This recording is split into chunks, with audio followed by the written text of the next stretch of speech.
Nungodi Waaqayyo warra qilleensa boqotu. Nungodi Waaqayyo warra dhugaa gawwaalu. Nungodi Waaqayyo dhaloota imaanaa nyaatu.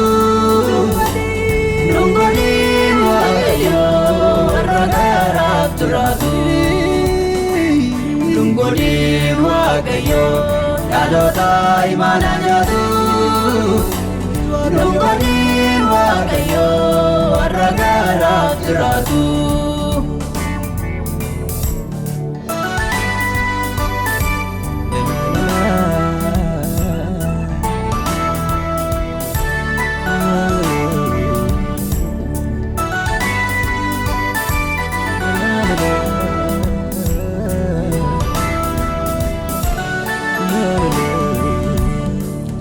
Unduda gade ndaloni wamichase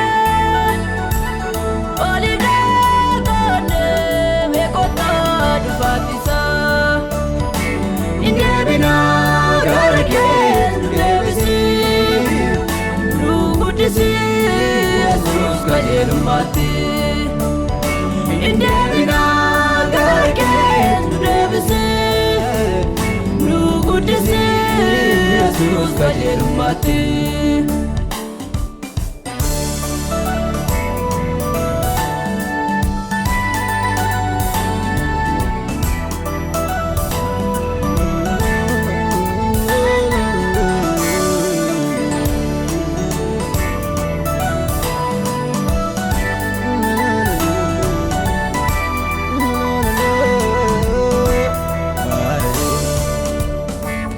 Abani Yesus dene makawamna karadu boda borsne walana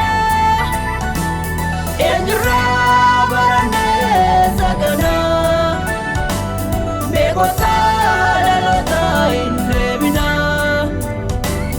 enjra barane sagana megota dalota indebina.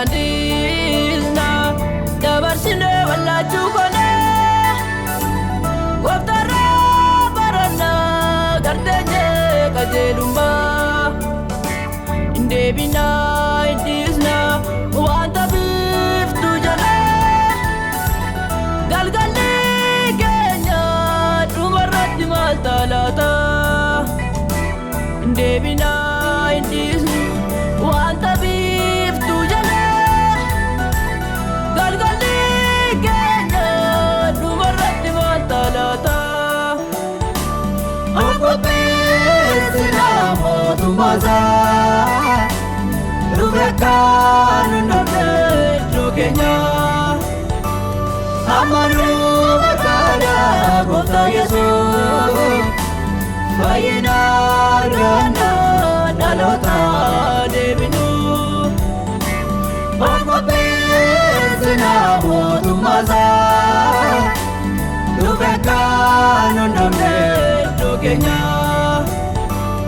amanu bakada gota Yesus fayina gana dalota